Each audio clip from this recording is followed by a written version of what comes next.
Benvinguts i benvingudes al segon taller dins del marc del projecte de l'Hort a la Biblioteca de Cal Olivera de Lliçà d'Amunt. Avui aprendrem a cuinar amb totes aquelles plantes que vam veure a la sortida de la setmana passada.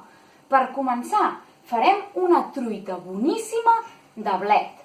El blet blanc, o Chenopodium album, que és el seu nom científic, el vam conèixer la setmana passada amb el Marc. I ja vam veure que tenia molts usos, una gran infinitat, i que les seves fulles es podien menjar i eren boníssimes. El primer que hem de fer per poder menjar-nos aquestes fulles dels blets és separar les fulles de les tiges. Les tiges no ens farien cap mal, no serien pas tòxiques. L'únic és que són molt fibroses i, per tant, no és una textura que ens agradi tenir al menjar. Per tant, la primera tasca serà separar totes aquestes fulles de les seves tiges.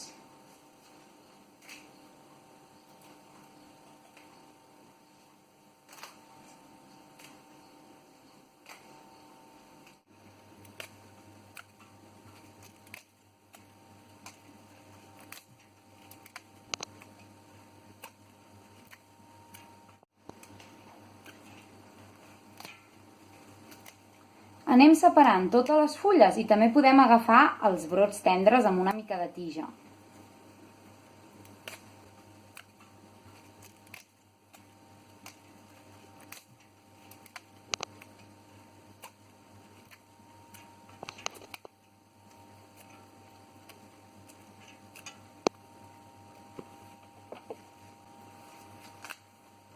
D'entrada pot semblar que estiguem fent un munt de blets, però igual que amb els espinacs, un cop els tinguem cuits, veurem que es redueixen un munt.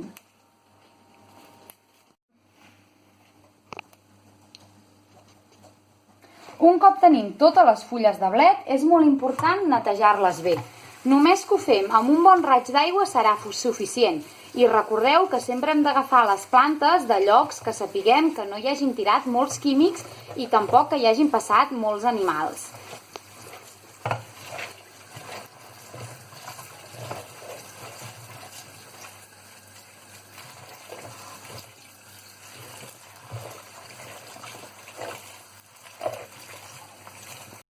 Un cop tenim els blets ben nets, piquem una mica de ceba.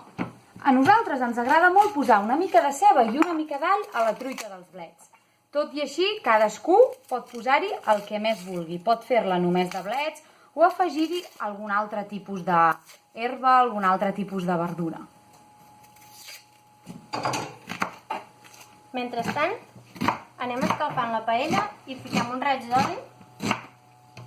Quan ja n'hagi acabat de tallar la ceba, la incorporarem a la paella.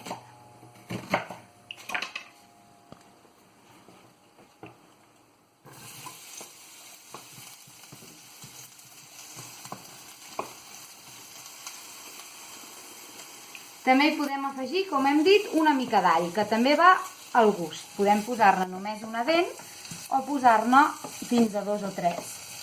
Penseu que com que queda cuit, perd una mica la intensitat.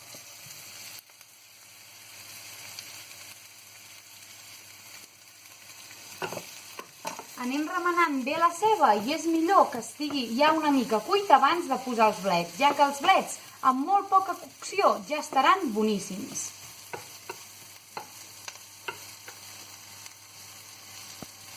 Mentre tenim la ceba coent-se a poc a la paella, parlarem una mica d'on provenen aquestes cebes. Aquí tenim un exemple d'unes cebes plantades en un petit hort d'una casa. La gran majoria de vosaltres podríeu tenir un hort així, en el jardí, al pati del darrere de la casa o fins i tot a la terrassa o al balcó. I a part de cebes s'hi poden plantar moltes coses, tomàquets, pebrots, però també plantes silvestres, com per exemple el blet. Aquí podem veure que els blets neixen ells sols i aquest encara és molt petit. Podem tornar-lo a plantar i esperar que creixin a veure si ens en podem fer una altra truita boníssima, com aquesta que us estem ensenyant a fer. Però bé, tornem a les cebes. La majoria de cebes que comprem en supermercats, botigues i tot tipus de comerços aquí a Catalunya provenen en realitat de l'Àfrica, concretament del Senegal, i cada any se n'importen moltíssimes. I això no fa cap bé a l'economia local i sobretot als productors, als pagesos i a les pageses que tenim aquí a Catalunya i que conreen aquestes cebes. A part de cebes, també conreen tomàquets, albergínies i, per exemple, el blat per fer el pa. Però si nosaltres, com a consumidors, decidim comprar tots aquests productes que venen de molt lluny, no estem ajudant aquests pagesos i pageses a que tinguin un sou digne, a que els hi paguem un preu just pels seus productes i que aquests productes tinguin una sortida al mercat, que no es facin malbé. I, per tant, aquests pagesos i pageses, si nosaltres no comprem els seus productes, ells no podran cuidar bé la terra, perquè són ells els que cuiden l'entorn, aquests paisatges que tant ens estimem. Per tant, com a consumidors, tenim la clau per decidir com serà l'entorn, com seran aquests paisatges que tant ens agraden, aquests marges dels camps on hi ha les oliveres o els ametllers que floreixen i ens indiquen que ve la primavera i que tant ens agraden. Aquests només existeixen gràcies als pagesos i les pageses que tenim aquí a Catalunya i que els cuiden. Per això és tan important que quan anem a comprar triem productes locals, de proximitat, que a part de no haver gastat tant carboni en el seu viatge fins aquí, també ajudaran a que aquests paisatges siguin tan macos com han estat sempre, o fins i tot encara una mica més. I ara tornem cap a la cuina a veure com està la ceba que tenim a la paella.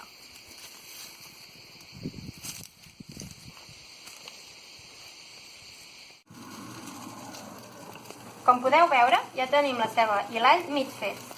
I ara ja podem incorporar els blets que hem netejat abans i els anem saltejant. Per tenir una referència, els blets es poden cuinar com els espinacs. Això depèn del gust de cadascú i els anem saltejant. A poc es aniran fent petits, per tant, podeu anar-los incorporant en mica i anireu veient com es van fent més petits cada cop que es van coent.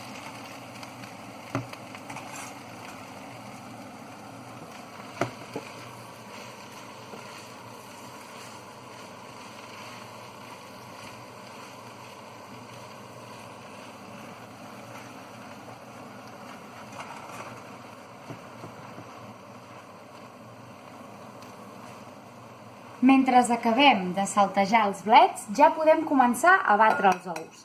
En aquest cas farem una truita de 4 ous, però això també dependrà del nombre de persones que tingueu a taula aquell dia.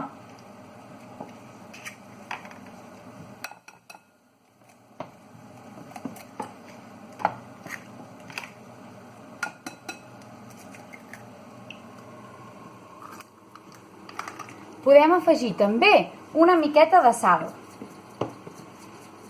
I si ens agrada, una mica de pebre. I batem bé els ous.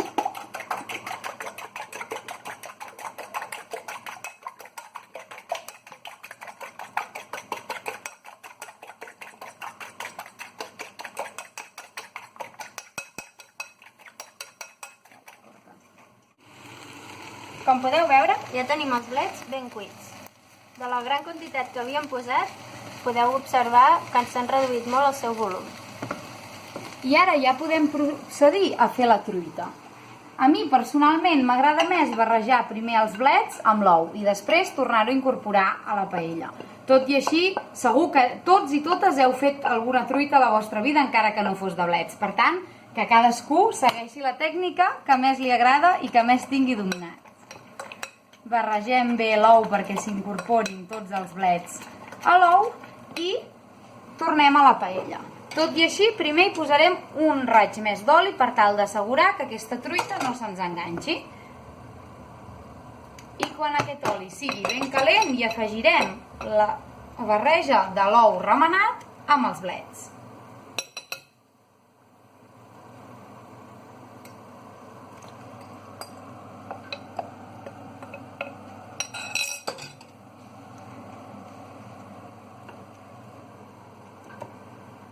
Fem que quedi ben igual la truita i ara ho podem deixar a foc mig per tal de que qualli l'ou de la part de sota. Si volem o fem una truita molt gruixuda, també va bé posar-hi una tapa per tal de que es cogui una mica més ràpid.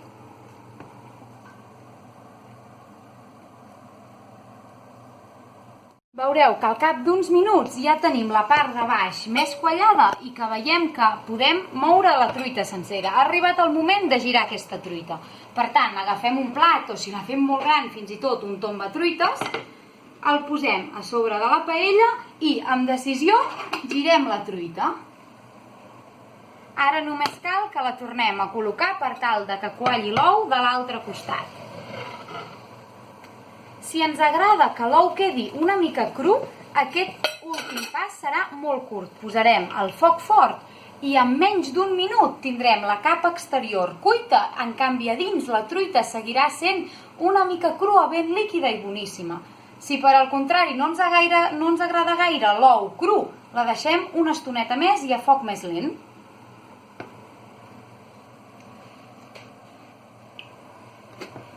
Com podeu veure, al cap d'un minut ja la tenim ben cuita també de la part de sota i ja podem emplatar-la amb el mateix plat que amb l'hem girat o qualsevol altre.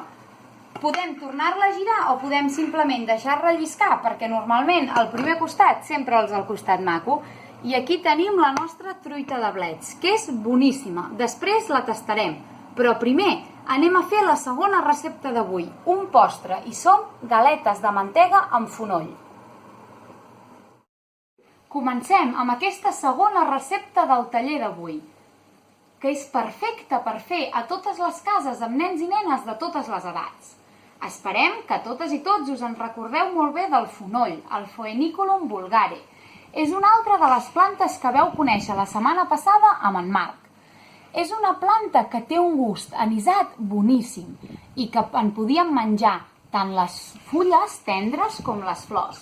Avui utilitzarem aquestes fulles i tal com també vam indicar ja la setmana passada, el que farem és picar-les molt finetes, perquè tot i tenir un gust molt bo i bastant intens, tenen una textura una mica fibrosa. Per això és bo picar-les ben finetes.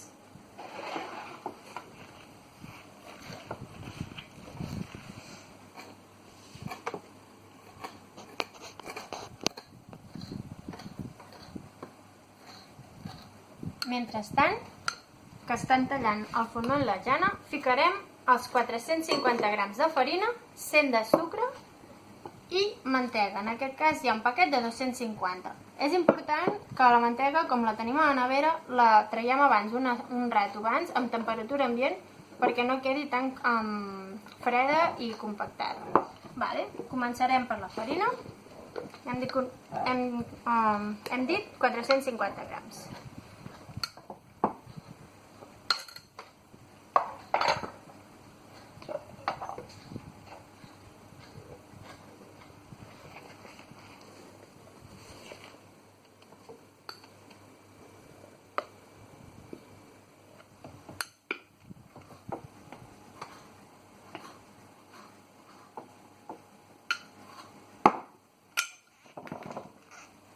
Com podeu comprovar, 450 grams de farina.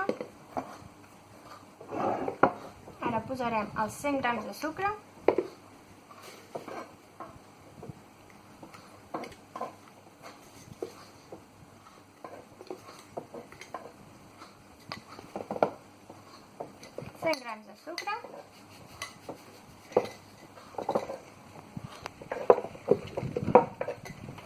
Barrejarem una mica la farina i el sucre i incorporarem la mantega. Aquest pas de barrejar és perfecte perquè ho facin amb els nens. Amb les mans ben netes podrem amassar tota la barreja.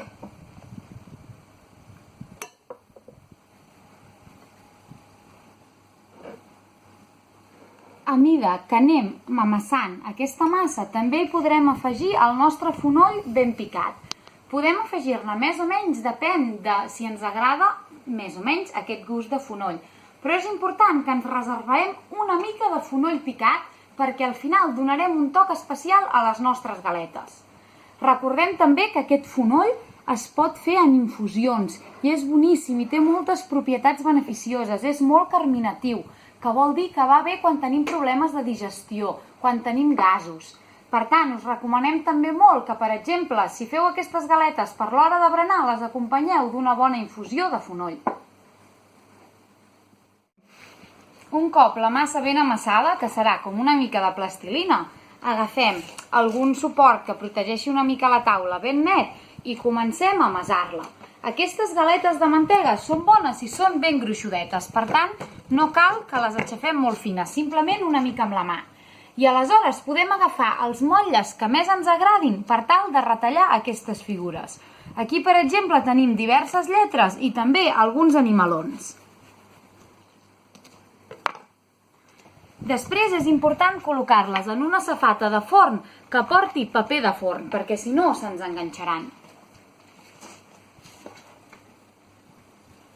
Us podeu ajudar de forquilles o d'altres estris per treure la massa de dins dels motlles i anar construint les lletres que vosaltres desitgeu.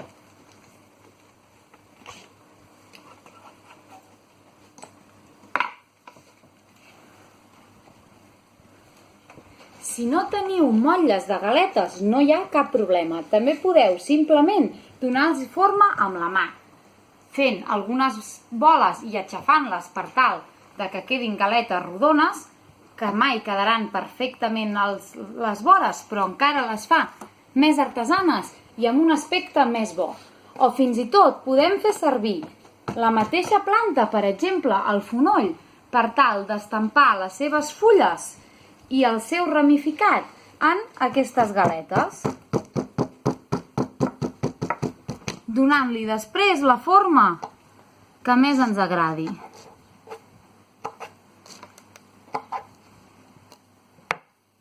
I veurem com queda ben estampat aquestes fulles del fonoll en aquesta galeta.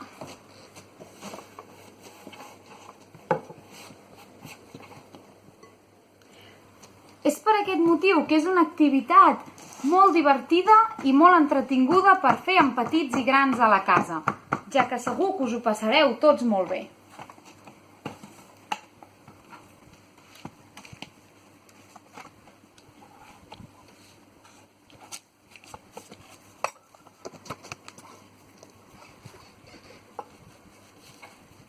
Que és important no posar-les molt massa juntes, perquè ja veurem que quan es coguin s'inflaran una mica, creixen una mica i si no ens poden enganxar.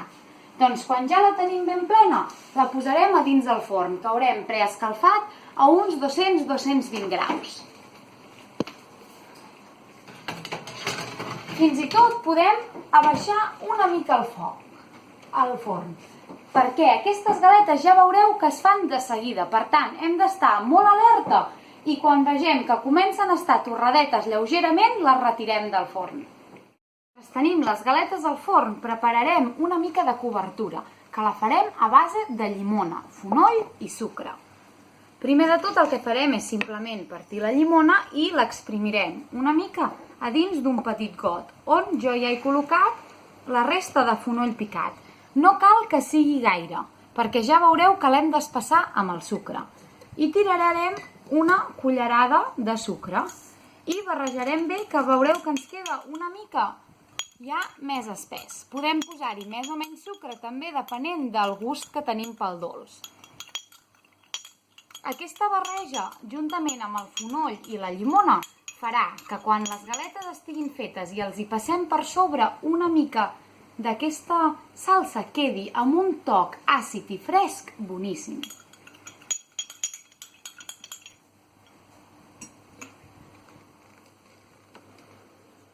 Ja tenim les galetes fora del forn. Les hem tret quan ja estaven una mica torradetes, d'un color daurat, que seran boníssimes. És important també que ens esperem una mica fins que estiguin fredes, perquè quan són molt calentes es trenquen molt fàcilment. Per tant, les deixem refredar i aleshores les podem treure de la safata del forn. Aneu controlant en mica el temps, depèn de la temperatura que aneu posant al vostre forn i ja vosaltres coneixeu, però màxim uns 10 minutets, com a molt entre 8 i 10 minuts, ja es fan molt ràpid aquestes galetes.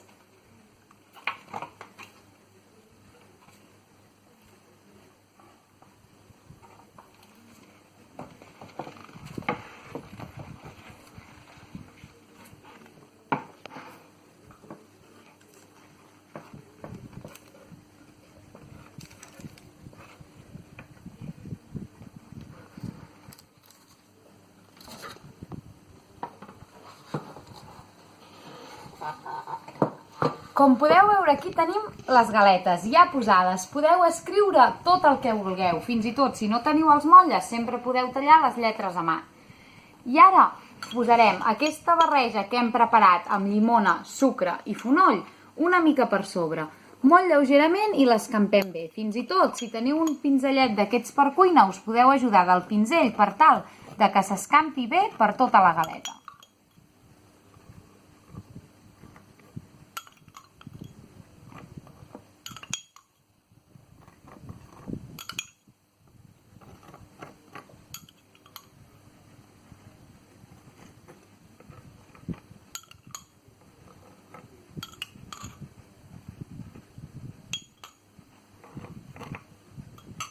Ja tenim llestes aquestes exquisites galetes de mantega i fonoll, que seran un postre o un berenar perfecte. Tot i així, nosaltres, que encara no hem dinat avui, començarem per aquesta truita de blet.